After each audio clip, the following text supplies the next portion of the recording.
man/woman. Oh, now, don't listen to him, Phoebes, all right? I think it's... There isn't. Did you ever think you knew everything about Friends, only to find out this 1990s classic still hides a few weird secrets? Behind the laughter and coffee cups, Friends was a snapshot of how we lived, loved, and joked our way through the decade. But after all these years, how much of it did we really notice? The famous orange couch that became the heart of Central Perk almost never made it to the set. When the production team was scouting props for the coffee house, they discovered the worn, vintage couch sitting forgotten in a corner of the Warner Bros. Studio basement. Instead of ordering a new piece or renting one, they dragged the couch out, cleaned it up, and decided it was perfect. Its slightly faded color and cozy feel gave Central Perk the warmth and familiarity that defined the show's atmosphere. The couch became more than just furniture. It was where the characters bonded, argued, and laughed for 10 years. Every major moment, from Ross and Rachel's first big argument to Chandler's awkward jokes, seemed to happen on that couch. Over time, it became one of the most recognizable pieces of television history. Fans visiting the Warner Bros. Lot today can still see the couch proudly displayed, preserved as a symbol of the show's charm. What started as a random basement find ended up being one of the most iconic visuals of the 1990s. It is funny to think that television magic sometimes begins with a bit of dust and luck. The joyful fountain sequence that opens every episode looks carefree, but filming it was anything but comfortable. The cast was called to the shoot at 4 in the morning, long before the sun came up, to capture the perfect lighting. The water was freezing, and the Los Angeles air was unexpectedly cold that night. None of them had expected to spend hours splashing, dancing, and pretending to have fun while shivering through take after take. Between shots, they wrapped themselves in blankets, trying to stop their teeth from chattering. Lisa Kudrow later joked that it felt like frostbite disguised as friendship. Even so, the chemistry among the 6 of them made the scene work. What you see on screen really was laughter through discomfort. The fountain itself was not even in New York City. It was a Warner Bros. Lot creation inspired by classic Manhattan fountains. Despite the tough conditions, the final sequence turned out so well that it became one of television's most famous intros. The song "I'll Be There For You" and that splash of water together became an instant promise of comfort, humor, and nostalgia. Behind the smiles, though, it was teeth-clattering cold the entire time. Before Friends became Friends, it went through a string of strange working titles that could have changed how we remember it. In early development, the creators pitched it as Insomnia Cafe, meant to focus more on late-night conversations than coffeehouse life. Later, it became Across the Hall, emphasizing the relationships between 2 apartments. Eventually, it was temporarily titled 6 of 1, which somehow sounded both serious and forgettable. The studio and writers went back and forth trying to find something simple but meaningful. When someone suggested Friends Like Us, the team finally started getting closer to the right tone. By the time filming began, it was shortened simply to Friends, a title that turned out to be perfect in its simplicity. The word summed up everything the show represented: connection, chaos, and shared moments in early adulthood. Imagine trying to tell someone, "My favorite show is Insomnia Cafe." It just does not have the same ring to it. That one final choice gave the series its lasting identity and made it one of the easiest to remember titles in television history. Sometimes the simplest word carries all the meaning you need. Before Friends even aired, Jennifer Aniston's role as Rachel Green almost never happened. She was already committed to another CBS sitcom called Muddling Through, where she played a completely different character. When the creators of Friends wanted her, there was a real risk that the other show would tie her up for years. The producers had to take a gamble and cast her anyway, knowing that if Muddling Through became successful, she might have to leave. Luckily, that show was canceled after only a few episodes, freeing Aniston to become Rachel, and television history was made. At first, she worried that Friends would never work. The cast were all unknowns, and ensemble comedies were a tough sell in the mid-1990s. But by the end of the first season, Rachel Green had become one of the most iconic characters on television. Aniston later said it felt like fate stepping in at just the right time. If Muddling Through had lasted even one season longer, we might never have seen the Rachel haircut, the coffeehouse banter, or the love story that defined an era. When Bruce Willis appeared on Friends as Paul, the father of Ross's girlfriend, fans thought it was just another big-name cameo. But behind the scenes, it all happened because of a playful bet.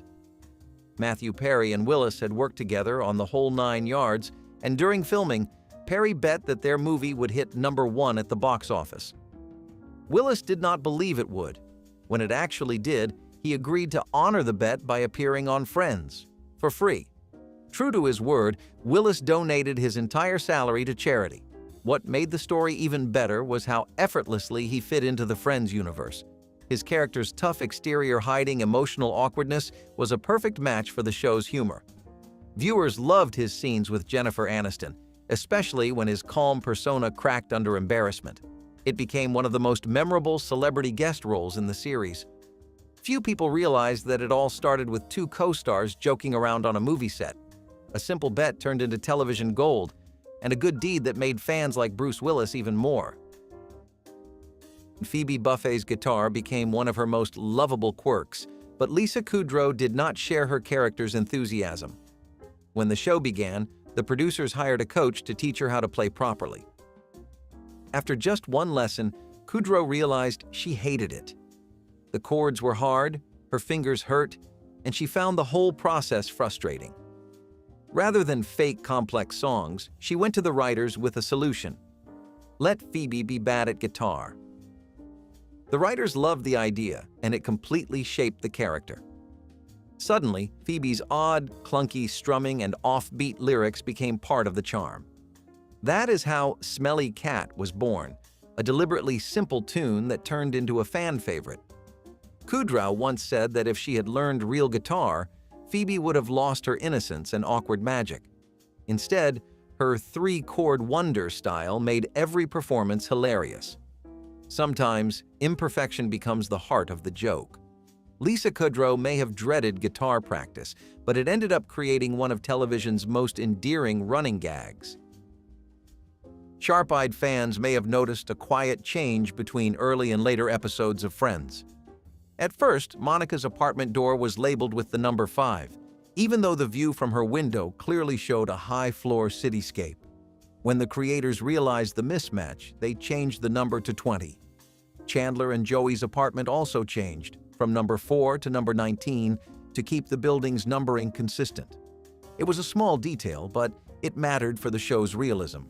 New York apartments have always been a big part of its charm, and little things like that helped make the world feel believable. The apartment itself was more than a set.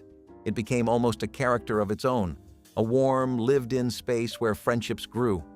Fans loved how that purple door, with its yellow frame around the peephole, symbolized everything about the show. Quirky, familiar, and welcoming. Even after the number changed, the magic stayed the same. It is funny how one little adjustment on a door could make the entire world of Friends feel just a bit more real. The episode The One Where No One's Ready became an instant fan favorite because of its unusual format. Instead of jumping between locations, the entire story takes place in real time inside Monica's apartment. Ross is desperate to get everyone dressed and ready for a big event, but every character faces their own hilarious mini-crisis. Joey and Chandler fight over a chair, Rachel cannot decide what to wear, and Phoebe ends up with hummus on her dress. The tension builds minute by minute, creating one long, perfectly timed piece of comedic chaos. Filming it was tricky because everything had to happen in order, almost like a stage play. The cast loved it because it felt intimate, just 6 friends in one room, feeding off each other's timing and energy. The episode showed how little the show needed to be funny. Just the characters, their quirks, and a clock ticking down. The One Where No One's Ready became proof that the simplest setup could create pure comedy gold. It is one of the best examples of how Friends turned everyday moments into unforgettable television. Gunther, the quiet barista with the bleached hair and hopeless crush on Rachel, was never supposed to be a recurring character.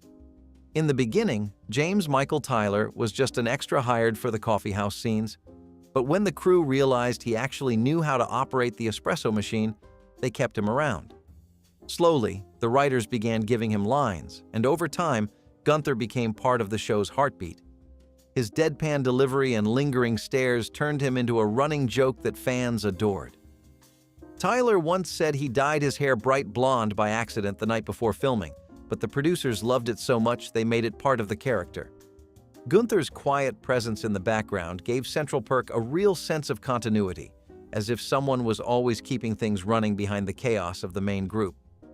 By the end of the series, he had appeared in over 150 episodes, more than any other supporting character. Not bad for a guy who just wanted a part-time gig behind a fake espresso bar. Marcel, Ross's pet capuchin monkey, quickly became a fan favorite, but behind the scenes, he was more trouble than he looked.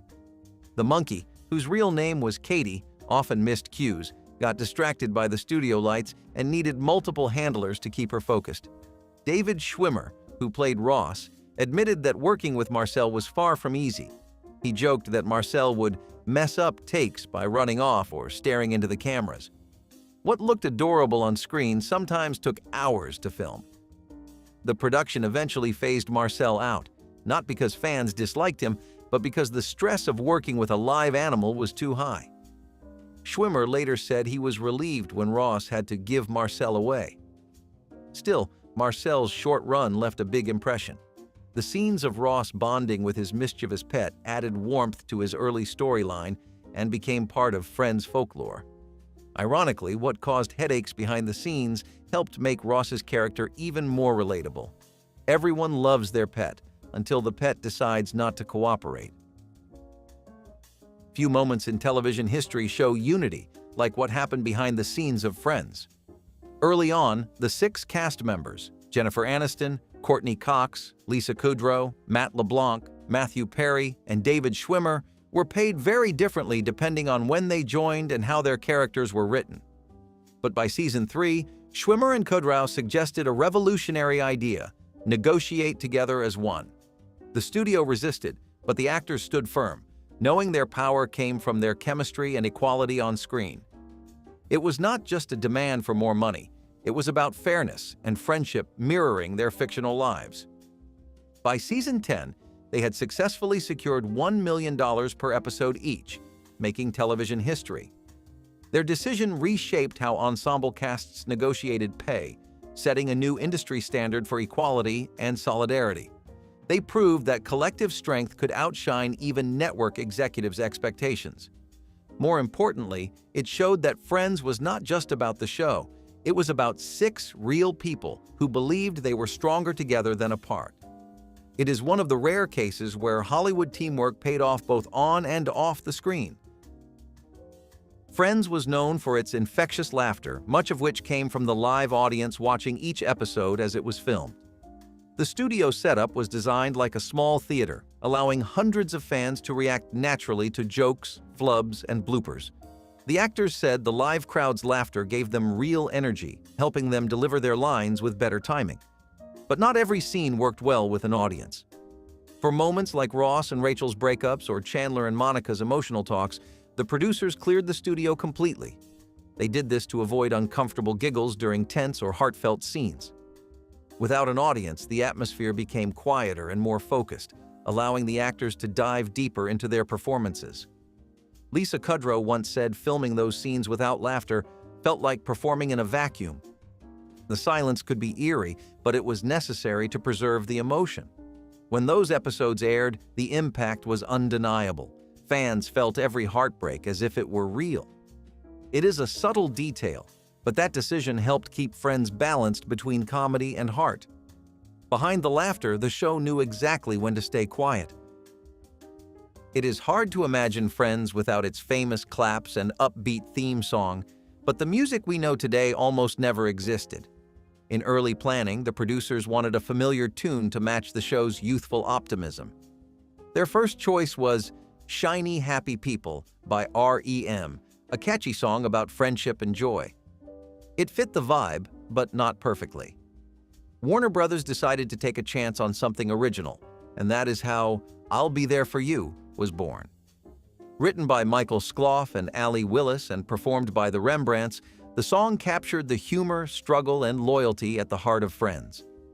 The now iconic hand claps were added later, inspired by how the cast literally clapped between takes during rehearsals. When the song was released as a single, it unexpectedly climbed the charts, becoming a 1990s anthem. What started as a television jingle became a global hit played at weddings, parties, and karaoke bars for decades. It is a reminder that the right song can define an entire generation. Friends taught us that sometimes the best moments come when you create instead of borrow. For 10 years, Courtney Cox played Monica Geller, the heart of the group, the organizer, and the one who held everyone together. Yet, despite her energy, comedic timing, and emotional range, she never received an Emmy nomination. Every other main cast member did. Fans and critics alike have long debated why. Some speculate that Monica's role as the straight character, grounding the chaos around her, made her brilliance less flashy. Others believe the competition in comedy at the time was simply too fierce. Still, her castmates often praised her as the show's glue, the one who kept everyone sharp both on set and in real life. Lisa Kudrow even dedicated her 1998 Emmy win to Cox, calling her the best team player anyone could have. Though the awards never came, Courtney Cox's legacy is undeniable. Monica Geller remains one of television's most beloved characters, her perfectionism and big heart perfectly balanced. Awards fade, but her impact, every laugh, every iconic "I know," still resonates with audiences worldwide. Sometimes recognition comes not from trophies, but from the millions who still quote your lines today. Before Phoebe Buffay strummed her guitar in Central Perk, Lisa Kudrow was already playing a waitress named Ursula Buffay on Mad About You. When Friends started, both shows aired on NBC, and producers realized it could be funny and convenient to make them the same person. Rather than pretend they were unrelated, they made Ursula Phoebe's twin sister, giving the writers endless comedic possibilities. The decision added another layer to Phoebe's eccentric backstory, turning what could have been a continuity headache into one of the best running gags in sitcom history. Kudrow said filming both roles was tricky because it required shooting two versions of the same scene and editing them together. She would act as Phoebe, then change costumes and perform as Ursula against a stand-in. The result was seamless and hilarious, especially in episodes where the twins clashed over their totally opposite personalities. Ursula was cold, selfish, and oblivious, while Phoebe was kind and free-spirited. The connection gave Friends one of its most memorable recurring jokes and proved Lisa Kudrow could carry two sitcom worlds on her shoulders at once. Fans who paid close attention to Joey and Chandler's apartment might have noticed the Magna Doodle hanging on the back of their door. What most people do not know is that it changed almost every single episode. Crew members treated it like a secret canvas for inside jokes, doodles, and funny messages. Sometimes it referenced the plot. Other times, it was just random humor meant to entertain the cast. The habit began when a crew member doodled a funny sketch during rehearsal, and the director decided to keep it. From then on, it became a hidden Easter egg. In one episode, it said, "Joey, call your agent," while in another, it featured a cartoon chicken. Fans later created entire websites to document every doodle across all 10 seasons. It became a subtle signature of Friends, a small detail that made the fictional world feel alive. The Magna Doodle reminded viewers that laughter lived even in the background, where little secrets were waiting to be found. It is one of those small touches that made the show endlessly rewatchable, a gift from the crew to anyone observant enough to catch it. Chandler Bing's sarcasm was legendary, but the one thing that embarrassed him more than anything was his middle name. In the episode, the one with Rachel's date, fans finally learned it: Muriel. The reveal caused the audience to erupt in laughter, and it became an instant in-joke. The writers only mentioned it once, but that was enough for fans to run with it for years. Chandler's personality, awkward, self-deprecating, and quick-witted, made the name fit perfectly. It was the kind of quirky detail that defined Friends' humor: simple, specific, and unexpectedly funny. Matthew Perry leaned into the embarrassment in later interviews, joking that he could not have played a man with a less cool name. Fans loved how the reveal humanized Chandler even more. Beneath his jokes and defensive humor, he was just a guy trying to hide his own awkwardness. That one small moment, just a middle name, added depth to a character people already adored. It is proof that sometimes one line can become a defining piece of sitcom history. Even though Friends is famous for capturing the New York City lifestyle, not a single frame was filmed there. The show was entirely produced on Stage 25 at Warner Bros. Studios in Burbank, California. The cast never lived in New York during production, though the city's energy shaped the show's design and tone. The exterior shots, like the famous apartment building and Central Perk's street corner, were stock footage and purpose-built facades. To keep the illusion alive, set designers obsessed over details, fire escapes, brick walls, and even the sound of traffic layered into the background. When tourists visit New York, many still look for Central Perk, only to discover it was never real, just movie magic. Yet somehow, the fake New York felt more familiar than the real one. That mix of authenticity and imagination gave Friends its charm. The show may have been filmed in Los Angeles, but it made everyone feel like they were living in Manhattan, hanging out with their own group of friends just around the corner. When Friends aired its two-part episode, the one after the Super Bowl, in 1996, it broke records no sitcom has touched since. Over 52 million people tuned in, making it the most-watched episode of the series and one of the most-viewed television events of the decade. The special aired directly after the Super Bowl, giving it a prime audience already in front of their screens.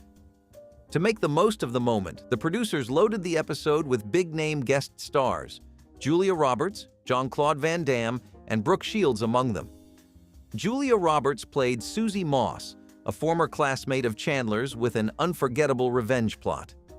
The mix of star power and classic Friends humor turned the night into television gold. Behind the scenes, the cast admitted to feeling nervous performing in front of such massive anticipation. But the episode captured everything that made Friends special: celebrity fun, fast-paced jokes, and genuine chemistry. Even today, no streaming milestone has replaced that kind of shared live moment. 52 million people laughing together, that is something modern television rarely sees anymore. When Courtney Cox became pregnant during the final season, it created a challenge for the writers. Monica and Chandler's storyline had established that they could not conceive, so the show could not simply write in her pregnancy. Instead, the costume team got creative. Cox wore layers of loose-fitting sweaters, aprons, and strategically placed props to conceal her growing baby bump. The directors also framed shots carefully, using close-ups and set pieces like kitchen counters to hide her stomach. It was a logistical puzzle that the crew handled so smoothly most viewers never noticed. Ironically, Monica and Chandler's story about adoption was filmed just as Cox and her husband were expecting their first child in real life. Off-screen joy and on-screen struggle collided in a bittersweet way that mirrored the show's blend of comedy and heart. When fans rewatch those final episodes, knowing the truth adds a whole new layer of meaning. Behind the jokes and the hugs, a real-life happy ending was quietly unfolding just out of frame. When Tom Selleck first appeared on Friends as Dr. Richard Burke, Monica's older, charming boyfriend, the live studio audience went absolutely wild. Every time he walked through the door, production had to pause because the applause and cheers were so loud that no one could hear the dialogue. The reaction was not just about his famous mustache or movie star aura, it was the excitement of seeing a television icon step into this already beloved world. Selleck's calm, collected energy made him stand out among the more chaotic personalities in the group. He was older, confident, and completely unbothered by the constant silliness around him. Audiences adored how he balanced Monica's intensity with quiet maturity, and their unlikely relationship gave the show one of its most heartfelt storylines. Behind the scenes, the cast also admired Selleck. Matthew Perry once said that even the crew got starstruck whenever Tom was on set. His presence added weight to every episode he appeared in, and even years later, reruns still get a little spark when Richard walks into the frame. Though Monica eventually found her forever partner in Chandler, fans never forgot the warmth, respect, and heartbreak of her relationship with Richard. He was more than just a guest star. He was part of the Friends legacy, the grown-up love story that made viewers cheer and sigh at the same time. The bizarre white dog statue that Joey proudly displayed after his soap opera success was not a random prop. It actually belonged to Jennifer Aniston. When production was decorating Joey and Chandler's apartment for the storyline where Joey finally made it, Aniston offered to lend her own oversized ceramic greyhound as a playful touch. The odd-looking dog had been a personal housewarming gift from a friend when she first moved into her Los Angeles apartment. The prop team thought it perfectly captured Joey's new money vibe, flashy, weird, and just a little bit tacky. Once it appeared on set, the crew could not stop laughing at how perfectly it fit. Over time, the white dog became one of those quirky background pieces that fans loved spotting in later episodes. It even survived multiple set redesigns, staying in Joey's apartment as his unofficial roommate. When the series wrapped, the crew returned it to Aniston, who reportedly kept it for years as a memento of her time on the show. The fact that something from her real life became part of Friends added another layer of authenticity to the world they built. It symbolized what the show did best, turning everyday objects, friendships, and even odd decorations into television history. One actor's strange piece of home decor ended up as one of the show's most recognizable props, proving that sometimes personal touches make the biggest impression. When Friends ended in 2004, it was more than the close of a show. It was the end of an era. The final scene had aired, the hugs were real, and the tears from the cast and crew flowed freely. But what many fans do not realize is that after wrapping the finale, the production team dismantled the entire Central Perk set. The reason? They wanted to preserve its legacy rather than see it reused or recreated. The show's creators, Marta Kaufman and David Crane, agreed that Friends should remain a singular experience, untouched by spin-offs or unnecessary reboots. Central Perk had been a second home for both the characters and the audience, a place where laughter, heartbreak, and countless cups of coffee shaped a decade of television. Taking it apart was a symbolic act, a way of saying goodbye. Cast members took keepsakes with them. The iconic couch went to the Warner Brothers studio tour, while smaller items were gifted to crew members. The rest was archived or carefully dismantled piece by piece. It was an emotional day on set. Lisa Kudrow later said that walking off the Central Perk floor for the last time felt like leaving a real apartment where you had lived for 10 years. Destroying the set was not about erasing the past. It was about protecting it, ensuring Friends would always remain frozen in the perfect form people loved. If you ever find yourself wandering through the West Village in New York City, you can actually stand in front of the Friends apartment. The building used for exterior shots sits on the corner of Bedford and Grove Streets, and fans from around the world still visit it to snap photos. It looks almost exactly like the one you see in the show, complete with red brick walls, green window frames, and a corner storefront where Central Perk would have been. But there is one surprising truth. There was never a real coffeehouse there. The ground floor has always been an ordinary restaurant space, changing tenants over the years. Central Perk was entirely built on a soundstage in Los Angeles, recreated down to the smallest detail of the supposed New York cafe. Yet that has not stopped the building from becoming a global pop culture landmark. Tour buses stop daily, and fans leave notes, quotes, or even little coffee cups on the sidewalk as tributes. Some travelers even admit to crying when they finally see it in person. Locals have grown used to the daily crowd, though some confess that it still feels surreal to live above one of the most famous fake apartments in history. That real building in Manhattan became a physical connection to a world that existed only on television, a reminder that even fiction can leave a very real mark on a city. Behind the laughter and the perfect comic timing, Matthew Perry's time on Friends was not always easy. During the height of the show's fame, he struggled with addiction and went to rehab multiple times while filming. The producers and his co-stars quietly adjusted to support him, rewriting scripts or rescheduling filming days when he needed time off. Some episodes were subtly reworked to minimize his screen time, while others were shot out of order so Perry could continue his treatment. Despite his personal struggles, he always showed up ready to deliver sharp, unforgettable performances. His wit and timing never wavered on camera, even when he was facing battles off-screen. The cast stood by him with fierce loyalty. Lisa Kudrow once said, "We were never 6 actors. We were 6 people taking care of each other."